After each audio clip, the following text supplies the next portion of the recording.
This music. This is what we landed on. Oh my Lord. Whatever.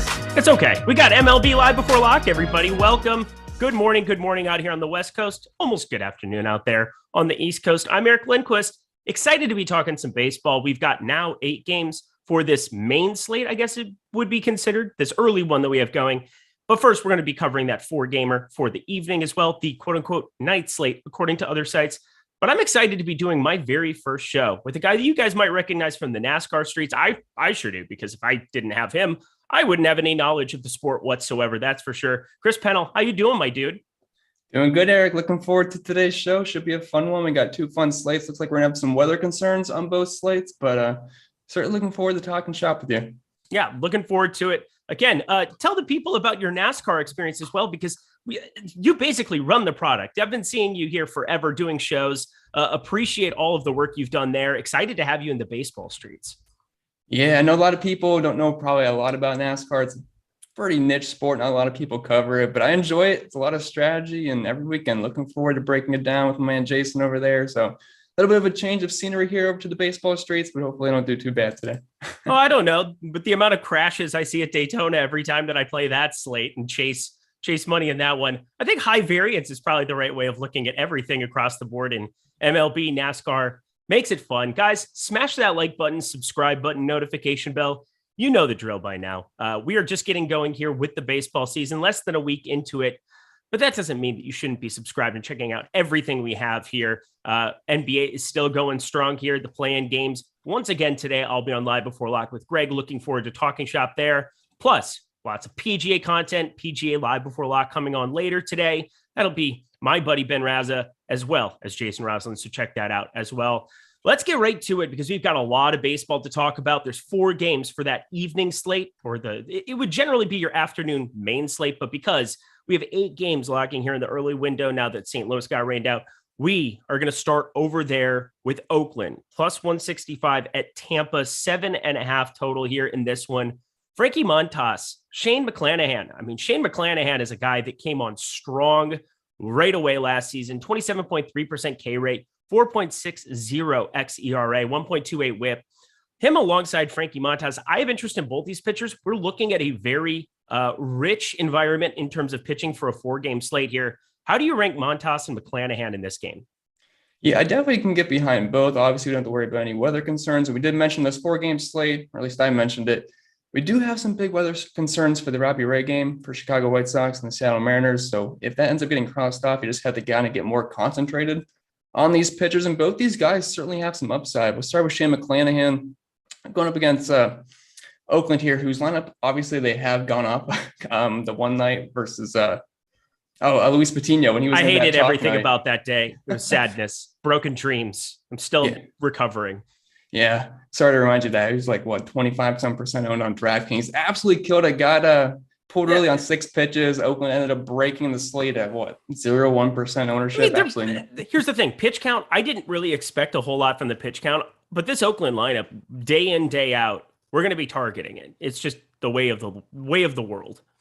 Yeah, and baseball's one of those things where any single stat can go off any single night, no matter who the pitcher is or no matter what park they're in. Obviously, we're in a pitcher's park over in Tampa, but I can get behind Shane McClanahan. His first start versus Baltimore, got about 20 fantasy points, went 4.1 innings. We never really expect him to go too deep into the game, but he did get up to 70 pitches on 7 strikeouts. And if we can ramp that up to 75, 80 pitches, I think versus Oakland, he's in line for a pretty good start here. Yeah, I kind of like both sides of this one. It's one of those things where you got to be very sensitive to what that ownership will be. You talked about some of the weather concerns in another spot on that slate, but Corbin Burns and Frankie Montas are going to be the chalk, I think, of this. Once again, on DK, the nice thing is you're paying $6,900 as opposed to, $7,500 for Shane McClanahan. They both are about the same projection for 31.8% top 2 pitcher percentage for Montas. McClanahan, 27.4%. Both just look like really good pitchers for this slate. I don't really have a whole lot else to add. This Oakland Athletics lineup day in, day out, I just alluded to it. It's horrendous. They're just not a very good baseball team. Yeah, sure. They put up 13 runs on a bullpen game against Tampa Bay pretty much, but that is not going to be the norm going forward. Is there anything you could possibly extract against the Southpaw here in McClanahan that you might have interest in? No, I mean, if I had to choose any Oakland bats, Chad Pinder potentially leading off here, right on lefty matchup here. I mean, I know it's a 3.1 implied team total for Oakland, so it's very unappealing. He is dirt cheap, but outside of maybe just a complete contrarian stack and hoping what happens to Luis Patino happens to Shane McClanahan, which I think is very, very unlikely. That's the only way I would get to it, even though it's a very small slate. Yeah. Guys, for those who don't know, Brent Ross asking evening slate before the slate that locks in an hour. It locks in a little bit over an hour and 13 minutes.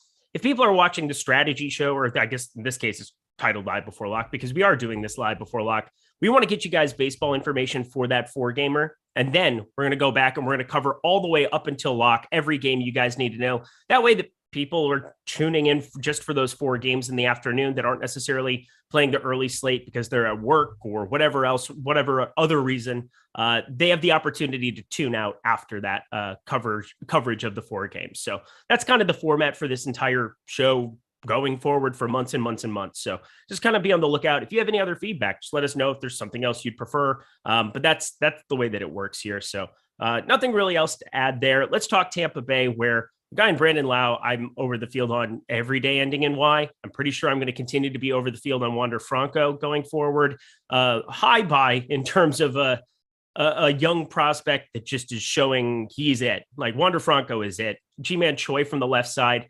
I have interest in a lot of these bats at the same time that I have interest in Montas. Not sure I'm going to be full stacking here, but a lot of like 2-man, 3-man makes some sense to me if you're building out a stack of another team on DK. What sticks out to you? Yeah, if this wasn't such a small slate for the late slate tonight, we probably wouldn't have a ton of interest in these Tampa Bay bats, but just some of these guys that do stand out. I mean, Brandon Lau, like you talked about, I'm a guy that plays him a lot too, but he does strike out quite a bit, but he's got plenty of pop versus right-handed pitching. Wander Franco's been on fire. Just looking at his past three games, 21, 15, and 22 points. We know he's going to be a stud for many, many years to come. I mean, these guys do look pretty solid. The low implied team total of 4.3 isn't super impressive to me, but again, we can't get too picky on a small slate like this. And there's actually a lot of decent pitching options as well. So it's just naturally going to mean the offenses aren't going to look too great. So I'm not going to get too picky here, but some of these lefties and obviously the righties you can throw in on a full-on stack, but it's looking like a better mini stack kind of night for the Tampa Bay, right? I'm with you. Tampa Bay's can always look like a good mini stack, but then apparently, like last night, Brett Phillips, did you see him hitting the home run while the girl that he's been friends with, the little girl who had cancer, was being interviewed? Did you see that clip? I did not. That's awesome. It is fantastic. Go on Twitter's, go find that. That's your homework at the end of this show in 70 minutes. All right. So there's that. Oakland, there's actually negative leverage stacking them up in the top stacks tool. Once again, take advantage of that. If you remember here at Awesemo Plus, free tools today. If you guys were interested in those, let me find yada, yada, yada. MLB player rankings, NBA ownership rankings, NHL player rankings, and PGA top golfers. Those all sound like fun. Check those out. But I'm more inclined to stack up Tampa Bay, but I'm probably still not going to go crazy with it, even if it's a 4/ depending on weather, 3-game slate. Anything else from this game for you whatsoever? No, and pitching looks good. The offenses don't look that great, but Tampa Bay I can get to a few bats too. All right. Well, let's keep it moving then here. We've got next up on the board, Jose Berrios, my former twin. I miss you, but not really because you were a little bit overrated. Going up against Garrett Cole here in Yankee Stadium. We've got Toronto slight dog plus 146 at New York. 8.5 total runs here in this one. We know how potent both of these offenses can be. These are two pitchers that have shown the ability to be good. They've also shown sometimes maybe good, sometimes maybe shit. That would be the way that Tyler likes to put it. Thumbs up. I got the thumbs up this early in the day. I'm so happy. You don't even have the clip ready. You don't even have it. It's okay. You can get better. Just be better. I broke something on the back end. I got to figure out what I broke. I'll figure it out. It's all right. You're useless to me. Chris, you're not. Please tell me what you think about these two pitchers who just stand out strongly in my model. Yeah, I mean, obviously Garrett Cole is always going to be somewhat interesting just because of the insane strikeout rate that he's going to offer you just each and every single time he's on the mound. But he has shown that he can be very up or down. But if you're looking back to since last season, we're talking about a guy with a next fit below 3, a 33% K rate, 12 Ks per 9, only 2 walks per 9. But he will give some pop. And obviously this lineup certainly does carry that. So it's a high risk, high reward spot, I think, for Garrett Cole. But I think you at least have to get some shares to him, even though the pitching is kind of loaded on this late slate. Yeah, it's completely loaded. I mean, even a guy like John Means, I'm going to have interest in. Jose Berrios, pretty much the only guy I'm not going to have interest in, and it shouldn't surprise anybody, is Dallas Keuchel here on this 4-gamer. But that's because Dallas Keuchel confirmed bad at fantasy pitching. He's 5,200. I still don't care. There should be no problem getting elsewhere. Garrett Cole, I think if he's going to be just 24% owned here, it feels like a spot to maybe overinvest. we'll see what you really want to get to as far as bats. But if you were going to have to go about targeting one of these two pitchers in terms of stacking up against them, who would you prefer to stack against? I would think I'd have to get to Jose Berrios. I mean, obviously the first start of the season, if you rostered Jose Berrios, you did not have a fun time. Only got to 34 pitches, got 1 out in that game, 4 runs, no strikeouts, 3 hits, 2 walks. End of the day with negative 11 fantasy points versus the Texas Rangers. I think we all thought the Rangers would have a boosted offense this year, but I did not think Jose Berrios is going to get absolutely smacked. So I'd say he's a little bit easier to target against just because Garrett Cole has the insane strikeout rate. Not saying Jose Berrios isn't a good pitcher or anything. He's still fine, solid, slightly above average in my opinion. But I think it's a little bit easier to get to this Yankees lineup with a ton of pop throughout. Yeah, and we're looking at game environment. Obviously, Tampa Bay is not a great stadium. It's 77 degrees in Baltimore today. That's kind of surprising. And then you're looking 63 degrees. It's about the same weather as what you have in Chicago there. The wind's blowing out slightly to left. So, I mean, there's an opportunity for some of these righties going up against Garrett Cole, going up against Berrios. Doesn't really matter if they pull the ball. Pretty good chance it's gone in Yankee Stadium, and there is power up and down these lineups. I will say I'm surprised to look at Toronto and see Alejandro Kirk, 3,100, the most popular bat. I'd be getting to a lot of George Springer, even against Garrett Cole. I'm going to get to a lot of Vladimir Guerrero, the best hitter in baseball. We'll see kind of where pitching really is a necessity, but you win with your bats, and I really want to be getting as much of this Toronto offense, if they're going to be 10% on a 4-game slate, as I possibly can. Yeah, I mean, the upside with the Toronto bats are just every single night. I feel like if you're playing 150 max tournaments, you have to at least get some Toronto bats, no matter who they're going up against. Obviously, this is one of the hardest matchups in baseball, but I mean, they're Toronto, George Springer, Vlad, entire lineup is loaded. I would definitely get some shares in tournaments. Eric Traub, just tuning in. 2 of my favorite people. So excited you guys are doing a show together. Here's what people don't know is that I use the name Eric as my burner because it really throws people off the scent. So yeah, now Eric, I appreciate that, but I know it was from me. I know it was a comment from me. So there's that. That wasn't as funny of a joke as I was hoping for. Let's go along to the Yankee side of this one. Who's your favorite Yankee bat to isolate? For me, it's probably going to be some of these lefties like Anthony Rizzo, Joey Gallo. Anthony Rizzo is probably the most appealing to me. A little pricey, up to $5,000, but hitting near the top of the order. And I just like the lefty on righty spot here. Rizzo's got great splits versus right-handed pitching. And Jose Berrios is going to be as bad as he was in the first start. I don't think that's going to happen, but if he's going to be a little bit shaky early on, these Yankees bats can definitely give him some trouble. All right. And in terms of stacking, looking at the top stacks tool, I mean, they're both middle of the road type plays. Toronto, negative leverage or positive leverage almost every time. That happens a lot with these expensive bats, even on short slates. People don't always want to pay the full freight. They want to get the security of pitching. I am always going to be playing more Toronto if there is going to be positive leverage to be had. In fact, the most positively leveraged team on this entire slate. So Garrett Cole, I'll have shares. I will also be full stacking up against him. I don't think that is any kind of an issue so long as you're not doing it in the same lineup. That would be silly. Anything else from this game for you? No, should be good. It's just kind of maybe if the pitchers can turn it around or not, but both guys were terrible in their first start. All right. I'm going to get this one out because then we can get flying through the main slate. We'll have 2 games left here of the night slate. Then we will get to this main slate that you guys are all tuning in for, looking forward to it. But we have $1. It's $1 for an MLB Express weekly pass. That's kind of silly. I don't know how I have a job when this is just $1, but that's the promotion we're running. So I would go take advantage of that. It's valid now until the end of the night. Use promo code FASTBALL at the checkout page. You'll get everything we offer behind the paywall. And if you guys aren't familiar, the tools we have here at Awesemo, I think they're incredible for every sport, but specifically for baseball, they are a glorified part of my process. They're really the thing I rely on the most to inform all of my decisions. I think that they will help inform yours too, especially in tournaments when you're talking about where to get positive leverage, which pitchers might be going over the top pitchers tool and the top stacks tool. It's a joke how good they are. And you have access to them for just $1. So go to awesemo.com/promos, put in promo code FASTBALL at checkout and get that MLB Express weekly pass for just $1. Stop guessing, start winning. Join us here at Awesemo today. All right, next game on the board for this night slate, Milwaukee -171 at Baltimore. 8 total runs here in this one. But I really like the pitchers on the mound. And, the fences have been pushed back here. I find 8 runs to be a pretty large amount considering Corbin Burnes, 35.6% K percentage, 2.00 xERA.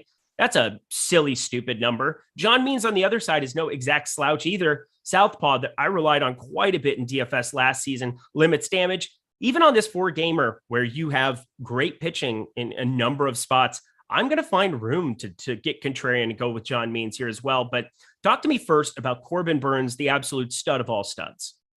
Yeah, I mean, there's nothing bad I can say about Corbin Burnes. I mean, he had a shaky start to the season versus the Chicago Cubs, but was able to have a decent pitch count, get up to 83 pitches, which is something I like to look on early in the season because these guys aren't going to be fully stretched out. I don't want to pay nearly $10,000 for a guy, but it looks like we should get close to 90 pitches in this game as long as all goes well.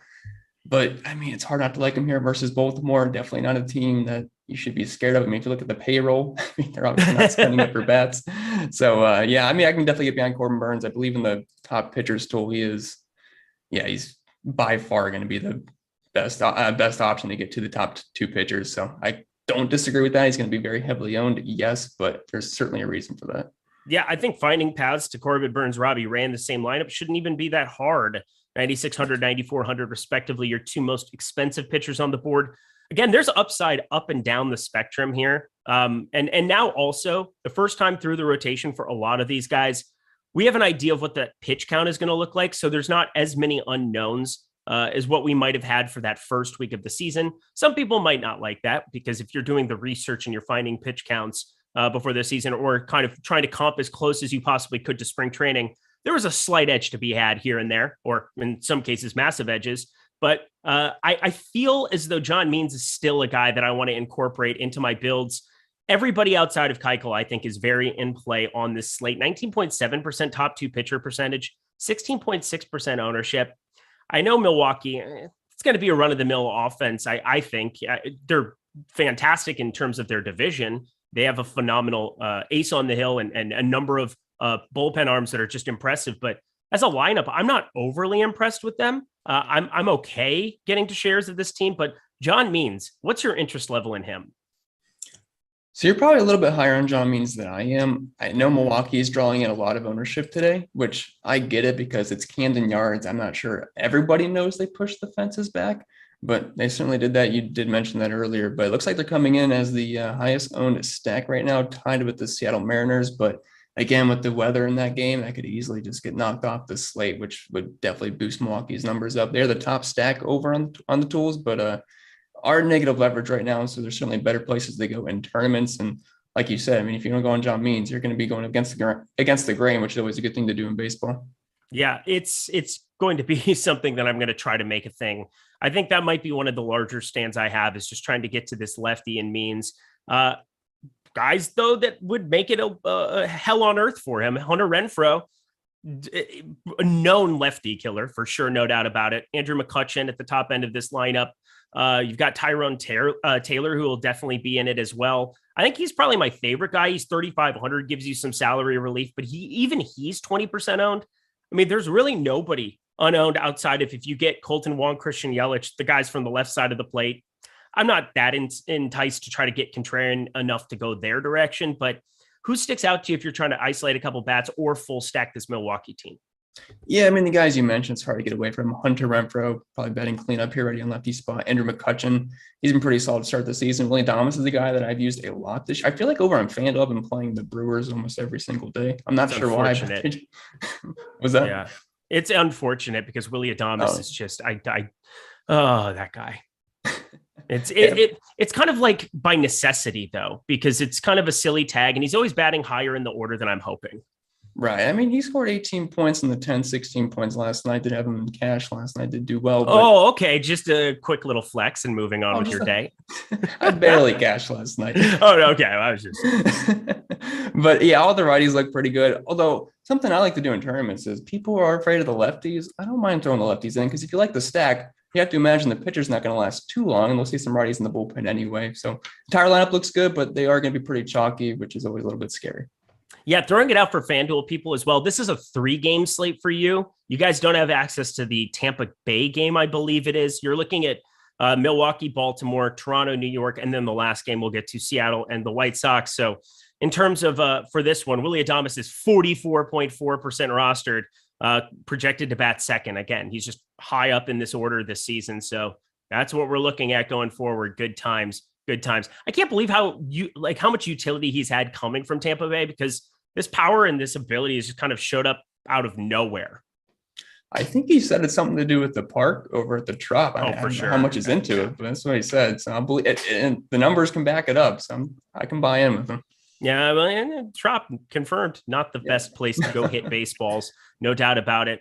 Anything from the Baltimore side, because there are some power bats to get to. I think on FanDuel, just kind of because I'm on that page, everybody's under 10%. And on a 3-game slate, if everybody's going to be under 10%, there's definitely viability to trying to make them a stack. There's positive leverage. The ownership share on DraftKings, even 4.4%. Ownership share and top stack potential, 6.6%. I'm more inclined to stack them up than Oakland. Are you willing to do the same? Yeah, I mean, because we probably all said the same thing about the Cubs on opening day, where you can't roster anybody versus Corbin Burns, but they actually had a couple bats that did end up doing pretty well, and the stack overall wasn't terrible. So while it looks like a terrible play on paper, I won't argue that. I mean, for me to tell you that Baltimore's a good stack tonight, that's just not going to be true. But in baseball, we know how random it can be. And I mean, I think they're worth at least like 3 to 5% of your stacks tonight if you're doing 150 builds. Yep, agreed. All right, one more game here to cover, and then we are going to fly through our 8-gamer for the live before lock section.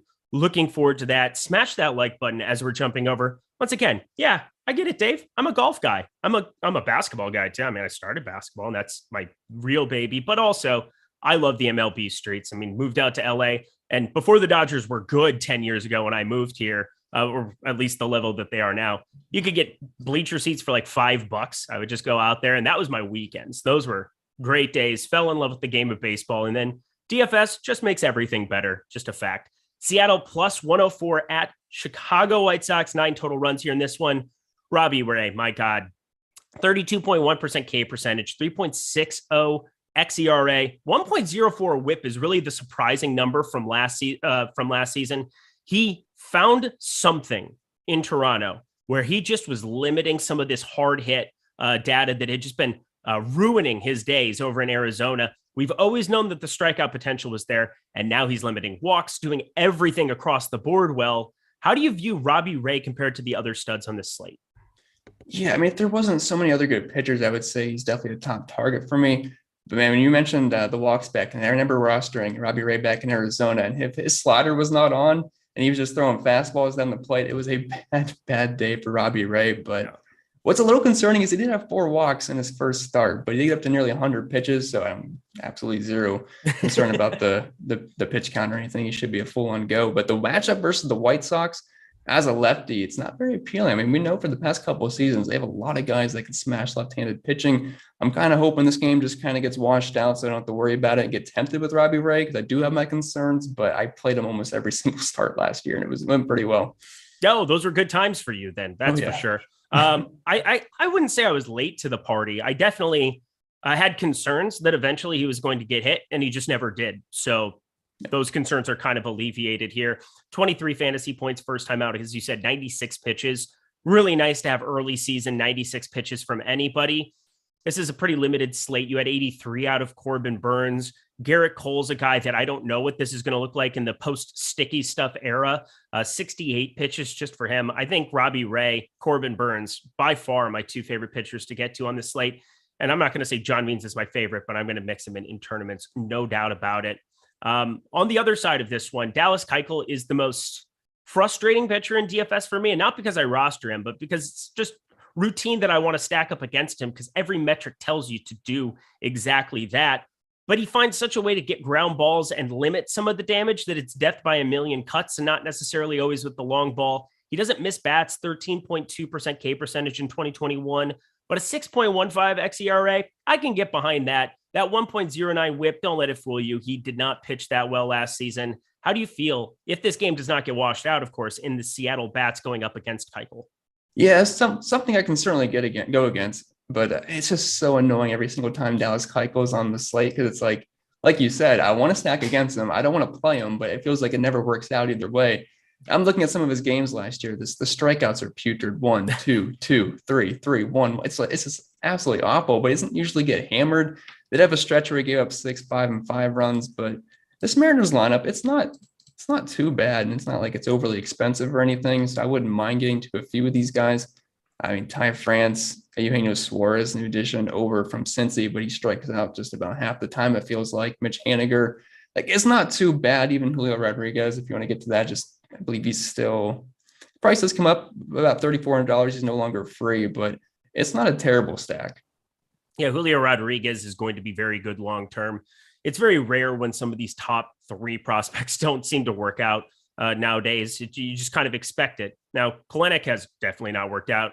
We'll see if he ends up left on left. I doubt it. He's in the projected lineup as it stands right now on Cruncher, but we shall see in that regard. I don't really have a ton of interest going his direction, but I would have interest in Ty France. And of course, Abraham Toro, which I doubt is going to be a thing. But Mitch Haniger, best hitter in this lineup, bar none. Be very careful in terms of game theory. Sure, Seattle and the White Sox could definitely get rained out. I don't think you need to try to risk rostering a Dallas Keuchel in order to get any kind of upside there. But because they lock all at the same time, I like to full stack and just say, you know what, in the event that this game gets rained out, those are just dead lineups. And I'm okay on a 3 or 4 game slate, just stacking it up. If that game starts on time, yeah, there's a 40% chance of rain here right now. Are you with me that you just kind of full stack it up and move on with your day? Yeah, and if it gets rained out, it is what it is. But I mean, you get some nice leverage because people are certainly going to be scared of that. You always see weather games have lower ownership. All right. Anything else for this main slate or this afternoon slate, this night slate, whatever you want to call it, depending on the site? Anything else for this 4-gamer to recap? No, I'm certainly ready to go on to the early slate. I think it's a lot better than the main slate tonight. Oh, it absolutely is. Smash the like button, subscribe button once again here as we jump over. Once again, we're also presented, I'm going to do this at the halfway point, by PrizePicks. PrizePicks is a blast. I know that we covered them yesterday for the NBA slate. Looking forward to playing some MLB over on PrizePicks as well. This is a prop-based site where you basically are picking 2, 3, 4, or 5 players. You can help use our tools, our projections, everything else that we have, as well as oddshopper.com, which will have an MLB props updated list coming very, very soon to it. Looking forward to being able to use those tools to help inform our decisions for PrizePicks. But as it stands right now, you have first inning runs allowed, which has become a really popular bet in sportsbook circles. They've taken that and integrated it onto PrizePicks as well. They have hits plus walks, total bases, pitching outs. In fact, so many opportunities for you guys to extract value playing MLB over on PrizePicks. Download the app at the App Store or on the Google Store. Head over to prizepicks.com. Play along, use promo code Awesemo. You'll get a free month of Awesemo Plus Platinum just by checking out their site and signing up, depositing, I believe it's $25 or more, and then an opportunity to get some money back. It's really a no-brainer. Go check out PrizePicks. If you're in a state like California, like I am, where you can't play the sports book, this is going to be how you get your props day in, day out. This is the site that you want to be checking out. Chris, not to put you on the spot or anything, but I'm going to kind of put you on the spot here. Is there anything specifically on PrizePicks that you're noticing that might seem as though it could be a very solid bet for you? Oh boy. Yeah. I just taking a look at the PrizePicks board right now. I love all the Dodgers bats today versus Chris Paddock. I used to be a big fan of Chris Paddock after that first year, but he is just not, I don't think he's going to be it. I mean, moving to Minnesota, he's got the Dodgers bats against. I'm looking at some of their, see if they have a fantasy score for. There's a Dodgers and Twins starting pitchers, 0.5 first innings runs allowed. I think the over of that could be kind of a way that you extract some value.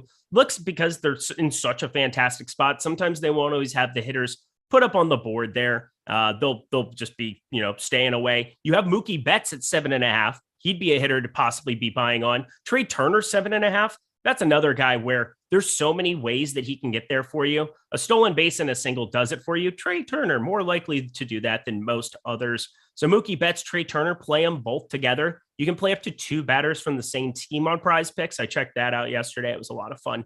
So take advantage of that. Mookie Betts, Trey Turner, the over of 0.5. I think they all correlate nicely. That's a really nice way to get a little extra value, is putting those 3 together. Yeah, I totally agree. And Trey Turner, for DFS purposes, Trey Turner, Mookie Betts are some of my highest owned bats today by far. So, all right, well, let's get to it, my friend. We got Washington plus 184 at Atlanta, 9 total runs in this one. It was beautiful to see Atlanta just fail as massive chalk the other night. We shall see this time out, because Josiah Gray and Max Fried, not the worst of pitchers. Josiah Gray could be brutal at times. 4.51 xERA, 1.36 whip, not exactly ideal. Max Fried on the other side, lower K percentage, but a lot better underlying metrics, 3.47 xERA. How are you feeling about pitching in this first game on this live before lock iteration of the slate? Yeah, if I had to use anybody, it would be Max Fried, just because I think there's some pretty good win equity, because I believe the Braves are more than likely going to get to Josiah Gray. And we saw last night where the Braves absolutely mashed. They got position players pitching at one point for the Washington Nationals, so it was pretty ugly. And if you did roster the Atlanta Braves bats last night, you were feeling pretty nice, especially if you have Marcell Ozuna. But yeah, Max Fried, I mean, he got up to 84 pitches in his first start, gave up 5 runs versus Cincy. I just feel like we're paying a bit much for a guy that has a 23% K rate, because for a couple $100 more, you can get guys that are around 30% K rates, which is always what we're going to be chasing for DFS purposes. Had a nice 3.46 xFIP last year, 51% ground ball rate, which I always do like, limits to hard contact, 26%, less than a homer allowed per 9. Did we get the Washington Nationals lineup yet? I believe. Let me see if we have it going up here. I do not see it on my side. Let me hit refresh and keep going. Jump on the other side of this one. Josiah Gray, not exactly the pitcher that we're looking for rostering on this slate, but I guess everybody's remotely in play on an 8-gamer here. Yeah, he's going to be a complete avoid for me. He's got one of the highest implied team totals on the slate against him, 5.2 runs. He was not awful in the first start, but it definitely could have gone a lot better to give up 8 hits and 4 runs. Small sample size of only about 75 big league innings, but close to a 5 xFIP, double-digit walk rate. There is some strikeout upside. I know the Braves will strike out a little bit, so that's maybe like the one glimmer of hope. I mean, the Braves struck out around 25% clip last year with their current lineup, but man, they have a ton of power. The entire team's got an ISO around 200. I mean, just tons of power in this lineup, and they broke out last night, so the bats stay hot. It could be a very quick night for Josiah Gray. Yeah, I was going to say 2 nights ago it was, because I didn't play much baseball yesterday with the NBA show. Atlanta failed as a chalk stack. Did not fail yesterday. Also, the fantastic clip from this game was it Travis d'Arnaud, who acted like he had been just sniped and with a 52 mile an hour D Gordon knuckleball. Basically, it was beautiful stuff. You saw that one. Oh yeah, I saw it. Yeah, it was beautiful stuff. Let's talk bats here from this one. Juan Soto seems good. He seems like a guy you might want to invest in, even left on left. Doesn't really matter to me. I will invest in Juan Soto any day that ends in Y. Nelson Cruz, we're going to have to wait and see if he ends up in this lineup. That would be a bat that you really want to have interest in this Atlanta ballpark. I would have a ton of interest, sub 5%.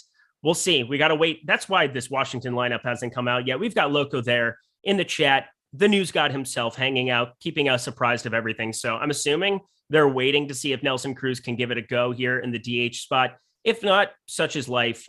We kind of lose a lot of interest in Washington. Who are your favorite bats outside of Soto and possibly Cruz?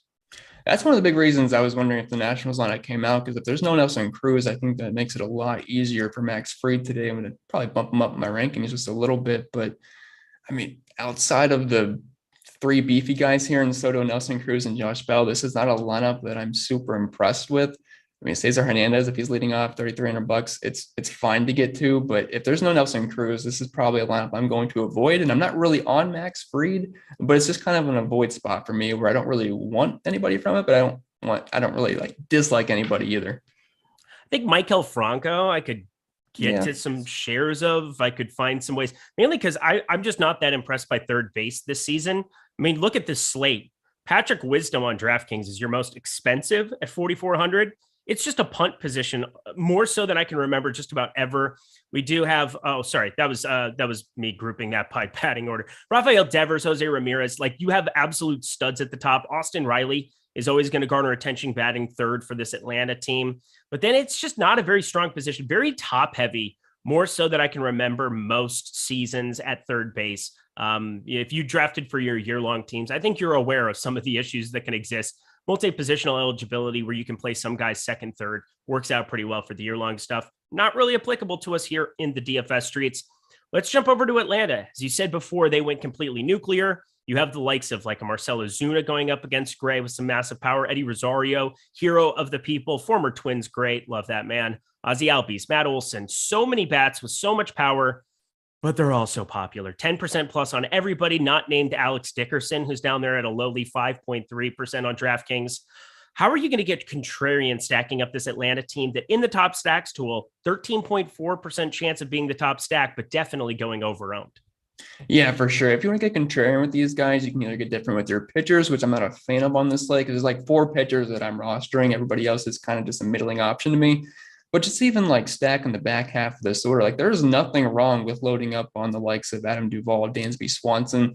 And you said Alex Dickerson's getting low ownership. I still think he's fine. I mean, if you're looking at splits versus righties last year, the numbers aren't like super impressive, but he still had a 185 ISO, which is a decent amount of pop for a guy that's going to be batting 8th in the order. Manny Pena, dirt cheap catcher below 3K. He's got a 221 ISO. So, I mean, the bottom half of this order, while it's obviously not as great as the top half, but it's a lot cheaper and it's going to come in a little bit lower owned, but they still have plenty of upside. Favorite bat from the Washington side, not named Soto or Cruz? Maikel Franco. I know you mentioned him. I was looking at my exposures and I actually did get a little bit of Maikel Franco in there. Favorite bat from the Atlanta side if you're not stacking them up? If I'm not stacking them up, I'm going to ride the hot hand with Marcell Ozuna. He's been great so far this year. I mean, I know it's not just because he doubled down yesterday, but it's always nice when the guy's got a hot bat. Yeah, I was going to say, I don't know about hot streaks because eventually you start hitting poorly, but I will say locked in. If you're somebody that's, maybe come out of the gate and you really want to get it started hot, like there's something there. I just don't know how to quantify it. I'm with you. It doesn't hurt to see a guy just hit 2 home runs yesterday. Sometimes that'll spike his ownership, but it doesn't really seem like it considering they were going to be popular no matter what. Let's head to the Cubs, -121 at Pittsburgh, 8.5 total runs here. In this one, we've got on the mound Kyle Hendricks going up against Zach Thompson. Kyle Hendricks is just not good at this stage of his career. Not that I don't think he was terrible before, but he was not as good as what I thought people were ever every single day kind of labeling him as. We saw him pitch, a complete game shutout the first game last season, something ridiculous like that. That's not going to be the norm ever for early season Kyle Hendricks. I'm going to be stacking against him with Pittsburgh. Are you with me? Yeah, I actually do have a decent amount of it. I was looking at some of my Pittsburgh stacks in the Crunchy right now, and they're actually popping up quite a bit more than I thought they would. But I mean, it makes sense. I mean, if Kyle Hendricks is going to draw any attention just because he's playing a lowly Pittsburgh lineup, I'd rather be on the Pittsburgh side of that. I mean, the guy's just not a great pitcher. If you're looking at his numbers for DFS purposes, it's always hard to roster him. I know he had 7 strikeouts in his first start this year, but the upside's so little. 4.5 xFIP, a sub 20% K rate since 2021. The only bright spot is that it is Pittsburgh, but they have some decent bats that make them somewhat stackable with their price points. Their current roster is bottom 5 in WOBA, ISO, slugging, on base percentage, and ground ball rate versus righties right now. But I mean, it's mainly just trying to get to a cheapish stack because we got to fit in some of these expensive pitchers. We got to fit in the Dodgers, and the Pirates are a decent way to do that, even though their team total is below 4. Yeah, it's not a great team total. Implied team total, I think, is up to 4.4. So I think it's a decent enough spot. We've got Brian Reynolds now, 4,200 over on DraftKings.com. Brian Hayes, that two-man game. Even Yoshi Tsutsugo, a guy that wasn't really a thing. The Dodgers tried to make him a thing coming out of Tampa, and then now we're looking at him being all right with pitcher batting. Not any kind of a priority there, but Dan Vogelbach is batting leadoff. I don't really know what to think about my life anymore. Isn't that absurd? Definitely not your prototypical looking leadoff guy. Look at these goats. Look at that goat in the chat. His name's Gundacker. Good to see you, my friend. Let's talk on the other side of this one. Zach Thompson, kind of a guy that, I don't know, he's just decent. I don't really have any kind of a qualifier. He's really low on 3.7% ownership going his direction. Top pitchers tool really has him as he's the absolute lowest number in the top pitchers tool. So no interest for me there. 7%, even though you could go positive leverage. I know you don't like Josiah Gray, but I would rather roster him at the very bottom end rather than these guys like Zach Thompson in the top pitchers tool. Are we going to be targeting him with these Chicago bats? Yeah, a lot more than I thought. Last night, the team total came out for the Cubs at 4.2. That is now up to about 4.75. So they're definitely gaining some steam. And I was building some lineups as far as my stacks go. I wasn't expecting a lot of Cubs, but they're actually ending up being one of my higher owned stacks today, which I think it makes sense. Zach Thompson, if you're looking at his surface numbers last year, he had a 3.2 ERA, but the xFIP and Sierra were on the wrong side of 4.5. He's a pretty below average strikeout rate guy, 21% last year. And 3.5 walks allowed per 9. The Cubs lineup versus righties, they do strike out quite a bit. I mean, dating back to last season, we're talking well over 26%, but there's some good pop in this lineup. Suzuki, I mean, he's definitely going to make some noise in the middle of this order. So is Suzuki the greatest hitter in the history of baseball already? I mean, it's close between him and Ohtani at this point. Okay. No, I mean, this is just ridiculous. 975 expected slugging through 8 batted balls. I mean, this is dumb. Right. And I mean, if you just want to ride the hot hand, I mean, just like Marcelo is, I mean, Suzuki is the guy I'm getting a lot too. $4,300 is not that hard. And batting right in the middle of the order, there's plenty of opportunity for fantasy points today. Yeah, confirmed. No doubt about it. I think Suzuki's an absolute stud. I think what I like about the Cubs for the most part is that it doesn't seem like they're going to garner a ton of attention on any slate going forward here. You have guys like Contreras batting third, 4,500. He's your highest owned batter because catcher is what it is all the time, but 13%. It feels like there's going to be ways to stack them up every single day. If Suzuki's going to be 10.4%, he's going to probably end up being one of my highest owned one-offs for sure. There's so many ways to go about stacking them up. I'm going to avoid Hayward per usual. Patrick Wisdom has a crazy amount of pop, even though he's just 3% owned. Lots of ways that I think I can go about putting this team together. There's power. It's not going to be a good baseball team going forward, but it's going to be all right, I think, in terms of fantasy purposes. Yeah, I'll tell you right now, my highest owned outfielder is Suzuki at the moment. It could change, but in early crunches, he is getting thrown in a lot. Anything else for you from this game?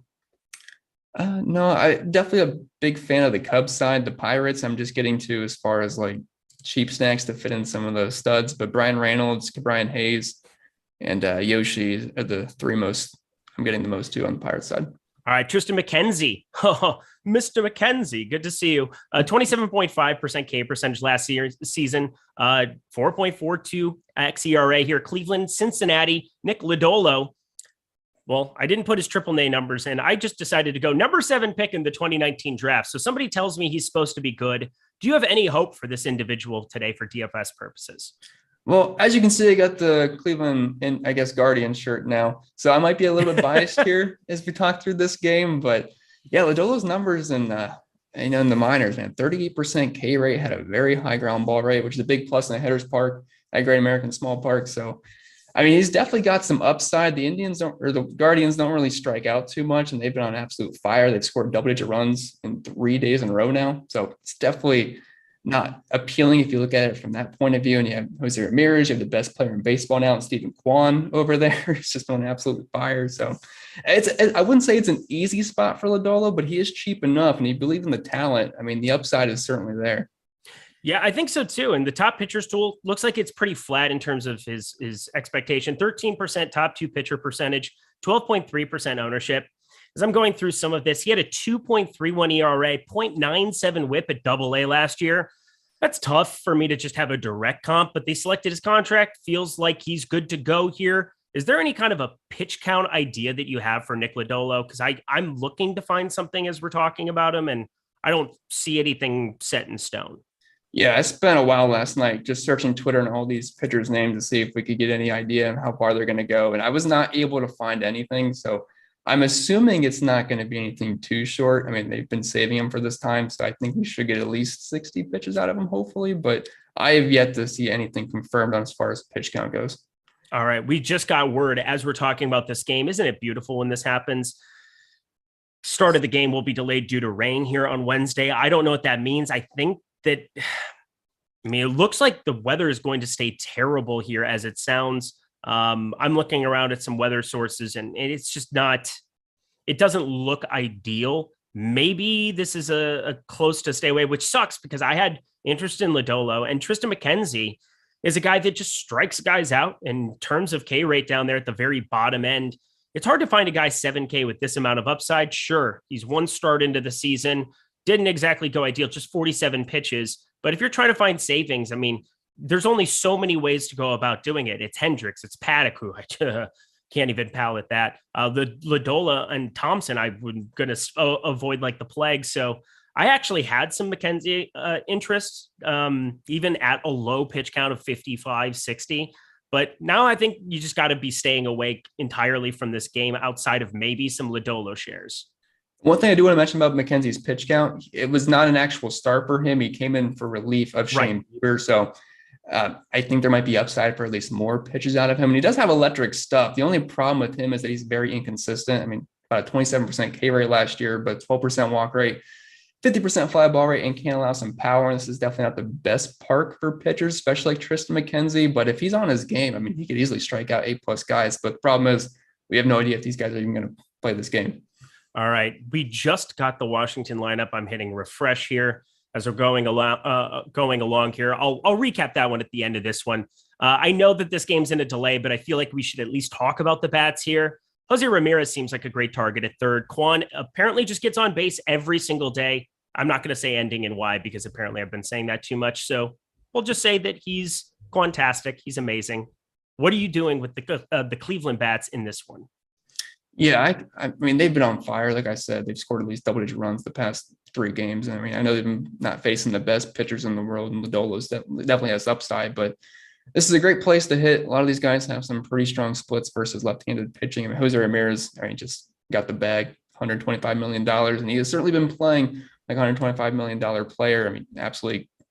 I know the lineup's not super impressive at the bottom here, but you do have some decent value guys like Owen Miller. He's someone I'm getting to quite a bit just because he's dirt cheap, $2,100 on DraftKings, $2,500 over on FanDuel. But as far as a one-off goes, J-Ram is one of my higher-owned players on the slate, just because third base is, like we talked about earlier. I mean, I wouldn't say it's a loaded position today outside of maybe a few players, and then just some stragglers at the bottom. Yeah, I'm going to be paying very, very close attention to that one. It locks, 15 minutes after the slate begins. Basically, for me, I'm going to have to make some decisions very quickly. We'll be hanging out for the next half hour here in the chat and everywhere else. This game has a very strong chance of getting postponed, I would say, at this point in time. I'm nervous about it now, but we'll see. I was kind of hoping it was just going to start on time, but they were going to play through it. But we'll be paying close attention to that. Be on alerts. If you're in our premium Discord, we've got News God taking care of all of us here. As we move on to the other side of this one, I'm going to pull up that Washington lineup. But what sticks out to you from the Cincinnati side going up against Tristan McKenzie, who sometimes may be good, sometimes may be shit? How about that? Sure. Sometimes may be good, sometimes may be shit.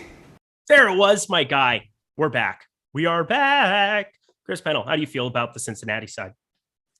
Yeah, I mean, it's not my favorite lineup. You have no idea what just happened, do you? No, not at all. You're just trying to give analysis through this weird thing that just occurred. It's my first time. I'm just trying to fit in. That's what she said. Yep.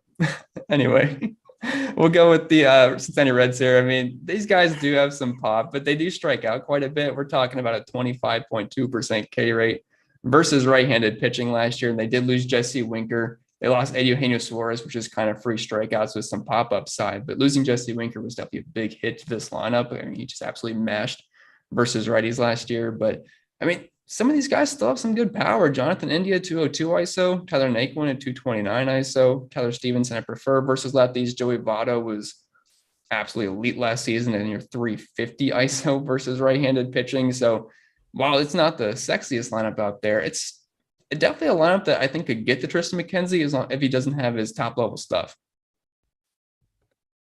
I had to take Chad in for this one. It was brilliant. Yes, Terry McBride. That was definitely a wildly obscure Hangover reference. There's no doubt about it. There's no other way to do it than that. All right, let's move on from a game that might get postponed. Pay attention to news. We got to be on high alert for that one, no doubt about it. But we move on to a game where there's some okay pitchers on the mound here. Max Scherzer, Aaron Nola. Hello. Hi. Nice to meet you. Good to see you. In the top pitchers tool, I don't even really, do I have to say their advanced metrics? Because I think we should all understand 34.1% K percentage for Max Scherzer. We had a 2.9 expected ERA. Aaron Nola, 29.8% K percentage. His xERA a lot lower than actual ERA, 3.35 xERA coming off of last season. Maybe that's because Alec Boehm's playing third base. Maybe just throwing it out there. But either way, how good are these pitchers in this spot?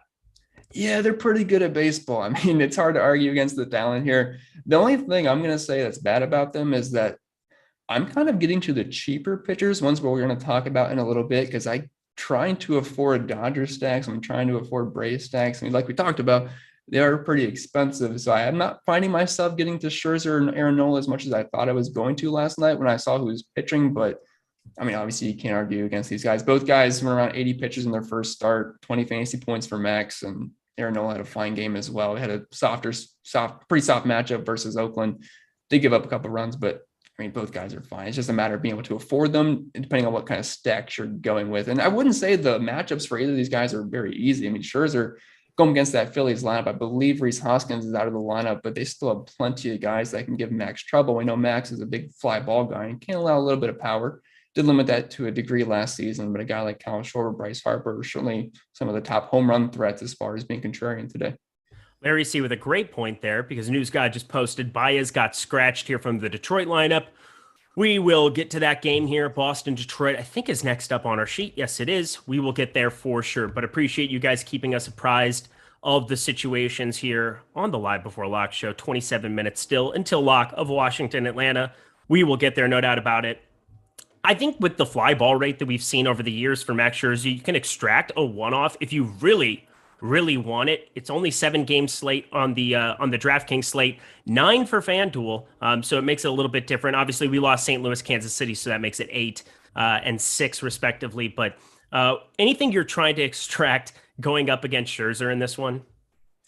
No, I mean, really the only possible place to go is like a Schwarber, Bryce Harper one-off for a homer. But even then, you're paying a pretty penny for him. Like Bryce Harper, I believe, is still, he's $6,000, which on this slate doesn't really feel that great to use $6,000 in my salary cap against Max Scherzer. So unless you're trying to get really contrarian, it's really a stay away spot for me. I mean, Kyle Schwarber is a lot more affordable at 4,900, but either way, I just not love it.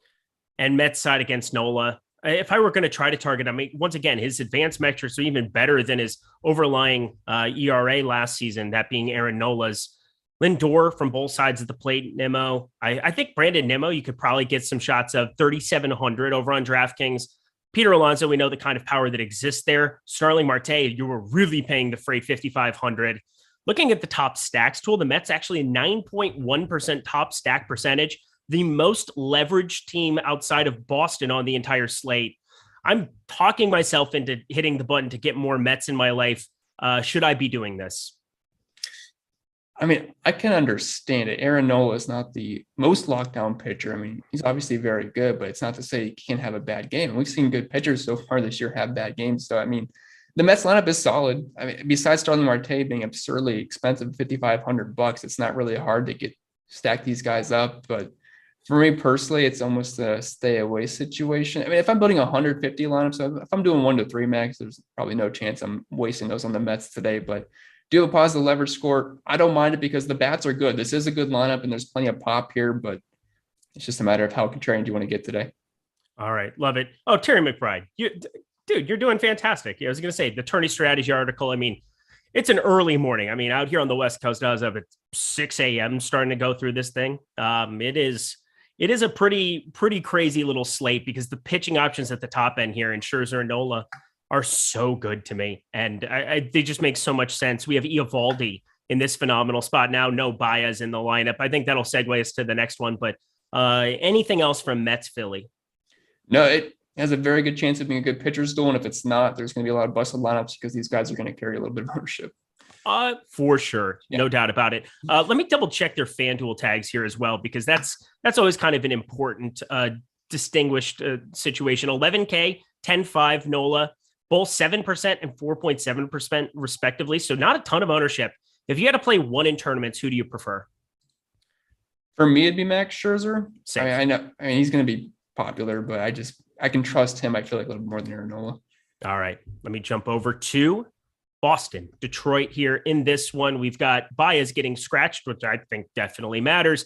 In my interest level for Nathan Eovaldi, well, it's not ideal because Baez is definitely a strikeout bat in that lineup, but 25.5% K percentage, 3.35 xERA, 1.19 whip last season, going up against Eduardo Rodriguez, who I tried to make a thing every single day last year because I just don't understand. This is a revenge spot. Does he have revenge in his heart? Eduardo Rodriguez, 27.4% K percentage. I have interest in both pitchers here. How about you? Yeah, these are some of my two Awesemo pitchers on the slate. I mean, I was kind of referencing that earlier, but they allow me to get to some of the better stacks in the slate. And especially early on in the season, I mean, spending up for top level pitching hasn't exactly been the greatest thing to do. Like last night, if you played, I know you said you were probably more focused on NBA, but if you played Yu Darvish last night, he was the smash play. He was very high owned, but ended up getting like negative 16 points over on FanDuel. I think somewhat similar to over on DraftKings. And you can save a decent amount of cash. I mean, Eovaldi's only $8,200. decently cheap over on FanDuel, and the same can be said for Eduardo Rodriguez, and they allow you those pretty good stacks in the slate. I feel like their upside is somewhat similar, so I'm loving these two pitchers today. I am loving them too. I find myself getting to a lot of them. Eovaldi, I think a little bit more of the priority in terms of his top two pitcher percentage, just slightly. It's like a percentage point. I mean, it's going to just be mixing up shares of Eovaldi, Scherzer, Rodriguez, and trying to find ways to get different and throw in some Clayton Kershaw. We'll get to him last year going up against Minnesota. I have concerns anytime Byron Buxton is back at the height of his powers, but here we are. Anything in terms of bats, because I do think there's some viability looking at this revamped Detroit lineup. You have Austin Meadows that was a surprising acquisition, I would say, for them getting him. Javier Baez obviously ruled out here. Just got that new lineup. Akil Baddoo. I'll Akil Badon't. I won't be going that direction, but anything from Detroit that stands out to you? No, I mean, originally in my notes for Nathan Eovaldi, I did pencil in that he had 3 free strikeouts for Javi Baez. I mean, I'm kind of disappointed that he is out of the lineup, unfortunately.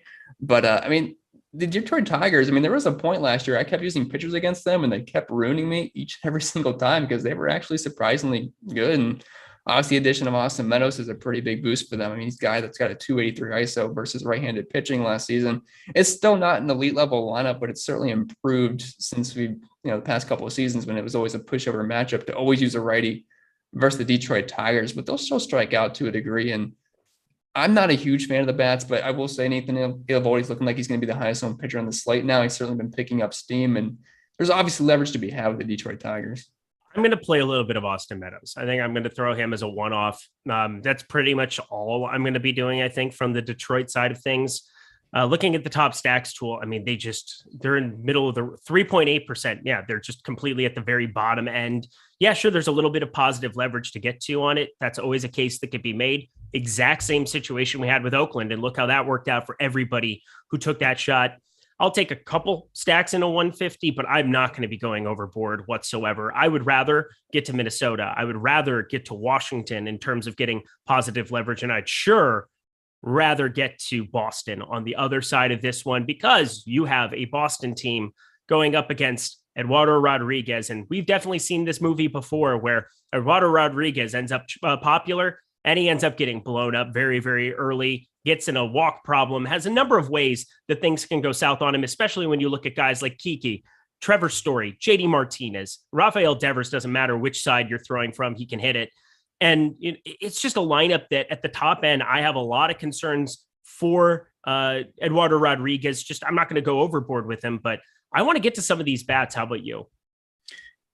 Yeah, I understand that. It's like the thing with Eduardo Rodriguez is he is such an unlucky pitcher, and I hate to even mention luck, but if you look at the ERA, I don't want to mention ERA, but it's not predictive, but it was over 5 last year, but his xFIP, it was really good with a 3.5 with a 27% K. Like, that's a really good pitcher. The surface numbers just look terrible. Had insanely bad luck. We'll see if that changes in Detroit. He got up to 83 pitches. Wasn't great though. Faced the White Sox. It's the White Sox, so I'll give him a little bit of a pass there. But the Red Sox are not a good matchup either. So I certainly have concerns. And some of these righties are pretty appealing over in Boston. I mean, Trevor Story, a new addition to the lineup. I believe Xander Bogaerts is out of the lineup today. So I mean, that's at least a bit of a bump for him. But overall, he's a pitcher I'm getting to a lot, especially on FanDuel and DraftKings. So I believe he's $6,000 over on FanDuel. He is cheap. I mean, you're seeing him garner a ton of attention. Let me find it here as we speak. 16%. Yeah, he's going to be a fantastic pitching option for that slate. Yeah, I'm pretty overweight on both sides today. I'm just going to buy in on the cheap price point. I'm just going to hope the bad luck stops at some point for him. And if it does, he's a really good pitcher. All right. And I think Boston, you can definitely get some positive leverage stacking them up here. I can also see paths where Eduardo Rodriguez just mows guys down. This is the classic baseball tournament situation where I want both sides of it. I don't know what's going to happen. All I know is that I think people are shy from doing that from time to time. And I'm happy to embrace both sides of this one. Anything else to cover in this game? No, I mean, 2 very chalky pitchers, so it can go either way. These are this is pretty much one of the biggest leverage spots in the entire slate.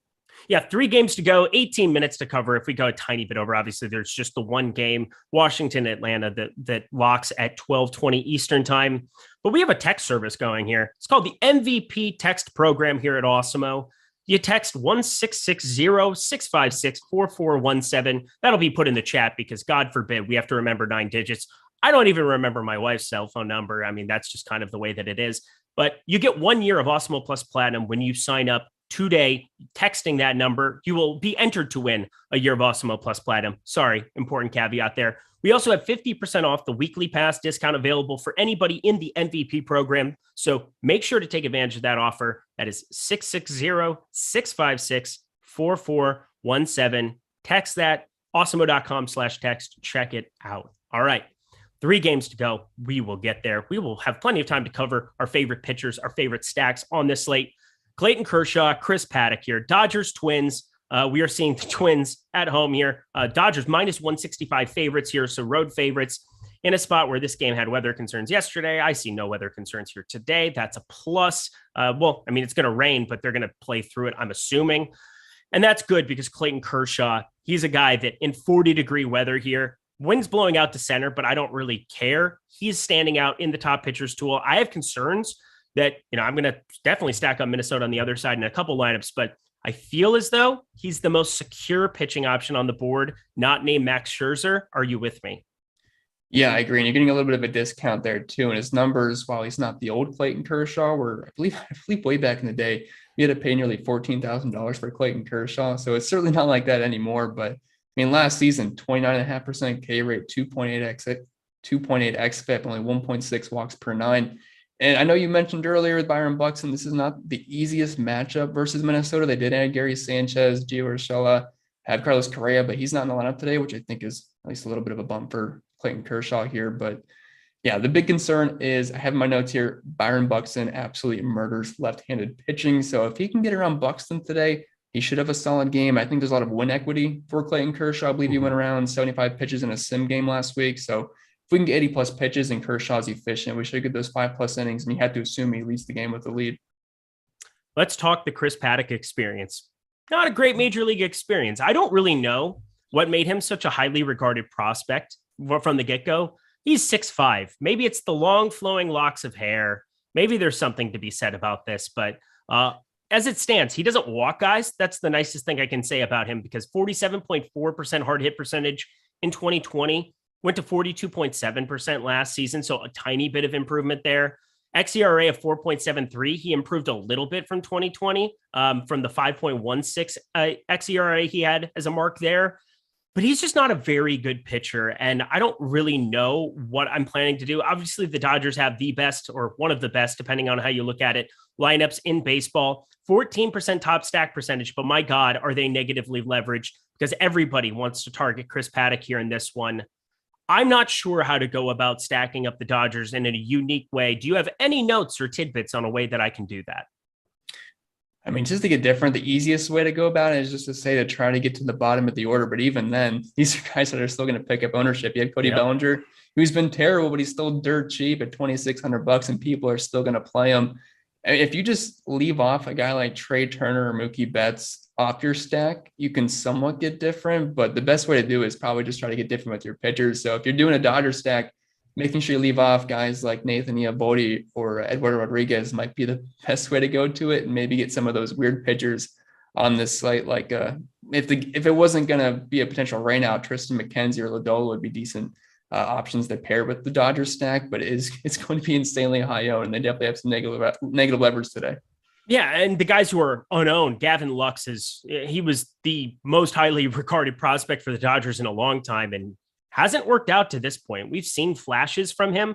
I know in September, he had an absolute run in Coors Field at the end of last season that helped vault the Dodgers. Well, I mean, they got close to winning the NL West, but won their play-in game. Shout out Minnesota Timberwolves yesterday, by the way. Play-in game tournament champions. Let's go. I don't know. We'll see what happens here in this Memphis series, because Memphis is apparently in God mode, but we're talking baseball. I apologize. It's just hard because Austin Barnes is not a great hitter at all, 2,100. Everybody else in this lineup, 14+% owned. I'm going to, I think, on FanDuel, find some ways of really getting different with my secondary stack. I think that's really what you have to do, is if you're going to play some Dodgers, I find them to be unavoidable. I'm not going to be flat out fading them by any means. They're too good, but I'm going to have to be very specific about how I go back and stack them up. I have 13 minutes to do this. Oh, joy. Here we go. Let's talk. All right. Minnesota, you talked about Buxton. I absolutely love him. I'm going to play him as a one-off every day. 5,900, no doubt about it. Sub 5%, even against Kershaw being popular. I don't care. I'm going to play lots of Buxton. Gary Sanchez moving up to 5th. I think that has some utility at the catcher spot. Just 3K. We know how much power he has going to his Yankee days. Jorge Polanco's okay to get to. As I said before, I like Clayton Kershaw. I think he's a pretty safe option, but there is actual upside in some of these bats as long as Buxton stays healthy this season in every single spot, no matter which pitcher is on the mound. And it's a lefty, and you have a lot of power righties here. How do you feel about Buxton and Sanchez to get a little bit different? Yeah, I'm just looking at some of the power numbers they've had versus lefties last year. It was a smaller sample size, only 92 plate appearances. Well, since 2022 and 2021, 92 plate appearances. We're talking about a 350 ISO. Does strike out quite a bit, man, but a 40% hard contact rate. And if you're looking at Gary Sanchez, he's only $3,000 at a position where there's really not that many great hitters. A 291 ISO, 22% K rate, 35% hard contact rate. But those are certainly the two favorites of mine from the Minnesota side. No doubt about it. Anything else from this one? No, Kershaw is going to be pretty high owned. The Dodgers are going to be high owned. And if you're going to play them, you got to find ways to get different with it. We're going to stick the landing here today, my friend. First show, and the timing worked out perfect. It's almost like it was meant to be. I think so. Framber Valdez, 21.9% K percentage, going up against Merrill Kelly, 19.5%. Neither of these guys strike out, guys. That is not ideal on this slate where I think there's a lot of pitching options who carry pretty solid K rates here. We're seeing as a result, let me look at, is this just the FanDuel slate? Yeah, this is just the FanDuel slate where these pitchers exist.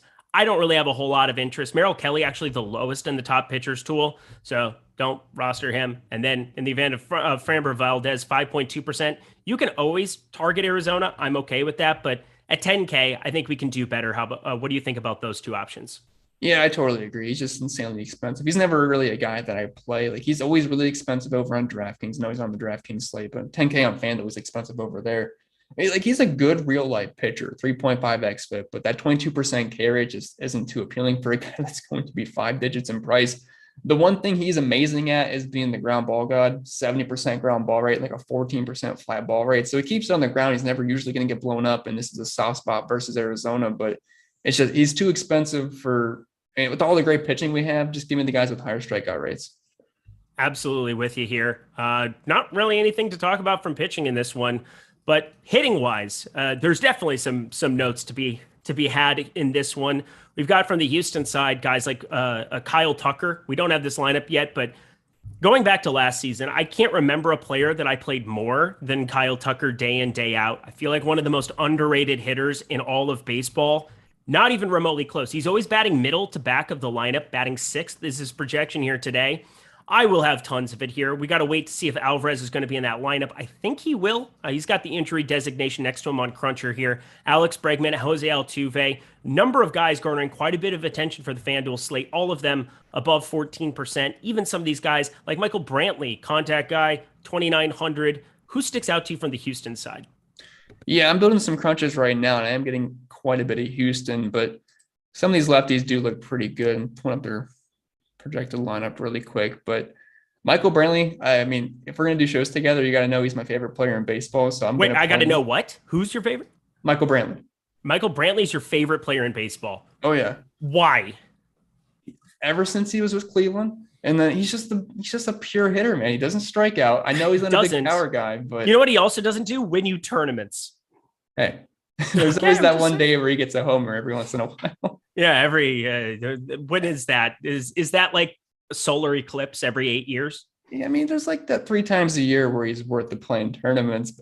I play a lot of cash games. I'm a bit of a cash game donkey, so that's probably why I'm a big Michael Brantley fan. You love those 8 points from Michael Brantley every day. Oh, it gets me going every single night. I mean, whenever I see that's him also what she said. It's twice. Hang on. Alex Kirilloff scratched Wednesday to be placed on 10-day IL. Is this NBA live before lock? Where the hell am I right now? Yeah. Last time I did a show with Terry, the first one, it was pretty chill. This one's a little bit more hectic for me. I've had a lot of hectic ones. I had 2 days ago, I had Mike Trout and my highest. So 2 of my highest owned one-offs. I had Mike Trout and Avisal Garcia both get scratched in like a 2-minute period. That was enjoyable. Welcome back, Eric, but whatever. Alex Kirilloff, he was in the 8 hole. don't play him. We'll see who Minnesota ends up playing in his stead. Kepler's already in that lineup, assuming. Yeah, so there you go. I'm just going to be playing Sanchez and Buxton still for the most part. Yeah. But going back to this one, we kind of covered that. Michael Brantley, your favorite batter. Wow. What a time to be alive. Let's talk Arizona instead. Ketel Marte, Cooper Hummel. I mean, Framber Valdez, I don't really have a whole lot of interest in rostering because of the K rate, but I surely do not want to stack against him. Arizona, anything you're extracting from that? No, it's ugly. I mean, Cooper Hummel, just because he's cheapest. He's a stud. Is fine, but I mean, other than that, Valdez is one of those guys where you don't stack against, but you also don't use the guy because he's a good real life pitcher, but for fantasy purposes, just ugly all around. All right, we're moving on. Michael Brantley, San Diego, San Francisco, last game here of the slate. If you're playing on FanDuel, Sean Manaea, Logan Webb on the other side. Logan Webb was an absolute stud for San Francisco. One of the reasons they vaulted up to the top of the NL West out of absolutely nowhere. 26.5% K percentage here. Looking at the FanDuel slate, let me find what his price was here for today. We've got 9,300, pretty expensive to be getting up there. Sean Manaea, though, at 9,600, garnering quite a bit of attention. He was the absolute stud of all studs in his first outing out. 7 innings pitched, 7 strikeouts. Are you expecting something similar against a San Francisco team that I do expect to regress in the year of our Lord 2022? I don't know if it's just because I'm salty from rostering Yu Darvish last night, but I'm going to be a little bit underweight on Sean Manaea. I'm not sure if the Giants are just still in my back of my head, but I much prefer the Logan Webb side of this game. I don't know if you're the same way.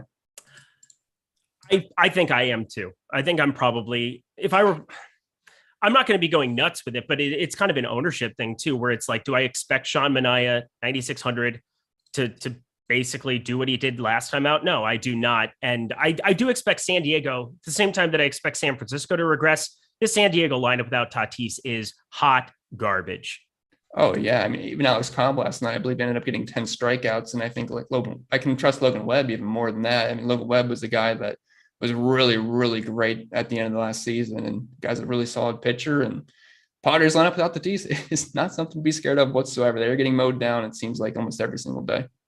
All right, my friend. Well, Tweezy Baby 1980 in all caps. So do I have to yell this? Michael Brantley is actually my favorite player as well. He's the most complete hitter in the game. That's incorrect, by the way. That's just wrong. I love that guy in chat. He's wrong, so that's cool. No, he's right. Right. You're a weird person. But we have 5 minutes to go. Let's recap everything that we talked about by doing this. Let's talk pitchers. Tell me your 3 highest exposed pitchers on the slate. All right, just did my FanDuel crunch. Let me pull up the. Mm-hmm. So right now I got. So do you play mainly on FanDuel? For baseball, I have been. It's just been a little bit more appealing to me with the one pitcher, and it's just easier to do stacks. But Eovaldi, Logan Webb, and Max Scherzer are my 3 highest right now. All right, and then let's talk. If you're going to get contrarian, if you're playing tournaments, is there one low-owned pitcher that you're just willing to go overweight on? Well, Tristan McKenzie was the one guy I had some appeal on, but I had to cross him out. I didn't even put him in my builds. I just think there's a little bit too much risk there. Aaron Nola is not going to get quite the ownership, and he's just like a direct pivot off of Max Scherzer up top. He's someone I have a little bit of exposure to, so I wouldn't mind that. Chris, are you familiar with the famous musical, now been redone musical, West Side Story? West Side, that was a book, right? Well, maybe it was. I don't know. It was a musical, though. Famous musical. Is it about the house, or not the building that goes up and up? No, it's basically like Romeo and Juliet. It's just like Montague's Capulets, but it's like the Jets and the Sharks on opposite ends. Every time I hear Tristan McKenzie, I hear Officer Krupke. It's like the same syllables over and over again. I just thought I would share that with you, but you don't know what I'm referring to. So that was the dumbest segment in the history of the show. Let's go position by position here to talk about our hitters. But first, favorite stack on the board, and then favorite contrarian stack on the board. Favorite stack on the board, it's kind of obvious, but it's going to be the Los Angeles Dodgers. As far as the contrarian stack goes, what are the Cubs ownership to get into at this point? We are currently at... I don't mind the Cubs as the contrarian stack. I really like that call. Yeah, they're going to be a little chalky, but they're one of my favorite stacks. I am way overexposed to the field right now. So. All right. We do have Nelson Cruz in the lineup. That is a beautiful thing for Washington. So if you guys are getting that game here in 3 minutes, yes, you do have Nelson Cruz in that lineup. I definitely want to play him as a one-off all over the place, or a two-man game, him and Soto. That works out really, really nicely. But let's do position by position, favorite catcher on the board, or I guess for you, because you're on FanDuel, catcher / first base. Yeah, as far as FanDuel goes, let me pull up the catcher exposures right now. Yeah, my highest exposed catcher is going to be Wilson Contreras, 3-hole over on DK. I'm going to get to lots of him there. And then at first base, just to kind of do piggyback off of that, going to be hard to get away from playing some Freddie Freeman in my life, but Schwindel is a guy that I was getting to a little bit more, batting second for the Cubbies. Yeah, you mentioned Matt Olson, right? Mm-hmm. Yeah, no, Olson. I did not Matt Olson. Okay, he's currently my highest owned first baseman over on FanDuel. I got a lot of him. Matt Olson, Freddie Freeman, Wilson Contreras, and a decent amount of Yuli Gurriel too. Mm-hmm. Love it. Trevor Story, second base eligible on DraftKings, getting to a little bit more than I was expecting over there as well. 10%. I do think Rodriguez is a fantastic pitcher, but I definitely think that there's still some bats in this Boston lineup that can be dangerous. Second base for you, go. Ozzy Albies, Jose Altuve, over on DraftKings, it's a little bit different. Chris uses one monitor. Is this real life? Yeah, that's why it takes me a little bit to go back and forth on this. This is going to be fun because now I'm just going to have to fill time for myself. It's more airtime for me. I'll have to ask Awesemo if we can get a fun first second monitor going. I think it's time. I think we need a GoFundMe page for that, at the very least. Hey, I'll take it. All right. But I got Trey Turner, Max Muncy, Ozzy Albies, and then Ian Happ is the guy I've been getting to. I mean, I like the Cubs a lot, and he's pretty cheap, only $2,100 over on FanDuel. You can get to him over on DK as well. I believe he still has second base eligibility over there. Yep, he does. So that's great. Brian Hayes, third base for me, along with pay attention to the weather here. Could be interesting. We could get Jose Ramirez lower owned, but maybe not. We have him projected at 19.9%. That's the highest at the position. If that's the case, maybe I just hit eject in the next 2 minutes. What sticks out to you at third? Yeah, Austin Riley, Justin Turner, Patrick Wisdom kind of makes sense with as far as how high owned my stacks are for those three teams. So it's just basically plugging those guys in. I did have a ton of J-Ram. I was planning on him being my highest owned third baseman, but I did nuke him quite a bit, getting under 10%. I want some exposure to him in case the game plays, because if the game does play, I mean, it's J-Ram versus lefty in a very hitter-friendly park, but I'm definitely a lot lower than I was going to be. Shortstop, Trey Turner, Dansby Swanson, Ahmed Rosario, all of them sticking out. It's really hard for me to get contrarian at shortstop. Not very many good hitters here. And Trevor Story, of course, you can play him second base. Shortstop, what sticks out to you at the shortstop position? Yeah, Trey Turner by far the guy I'm getting to, especially in cash games. I feel like you have to play Trey Turner today. Obviously, going to be very high owned, but Dansby Swanson, it's a little bit lower in the order for Atlanta, but that entire lineup is completely stacked. So don't be afraid to go there. And then just kind of very minimal shares of Jeremy Pena, Francisco Lindor, just a little bit different, but nothing much. Abel Ramos, $1.99 super chat with Cruisin, who bats before and after. Soto Bell, those are the two guys that are sandwiching him. They always have been, they always will be, pretty much this entire season, unless the apocalypse happens. DFIC, member for 5 months. Love the badge. What's a good total ownership for MLB GPP? It is so slate dependent, so it's really hard to say there's a hard and fast rule for that. Would you agree, Chris? Yeah, like I'm sorting by my highest owned tournament lineups right now. I got one at 203, but if you go at the very bottom, that's a very chalky lineup. Very bottom, we're talking like 87.5. So maybe somewhere in the middle. Depends on how crazy you want to get. All right. Jeff Williams, $4.99. Appreciate you. What's the best hitting environment on DK today? This weather is more bipolar than my ex-wife. That's not great. Well, bad. Does seem bad. As far as like warm weather for the Philly game, it's going to be mid 70s with a slight breeze blowing out. That's like the one appealing thing.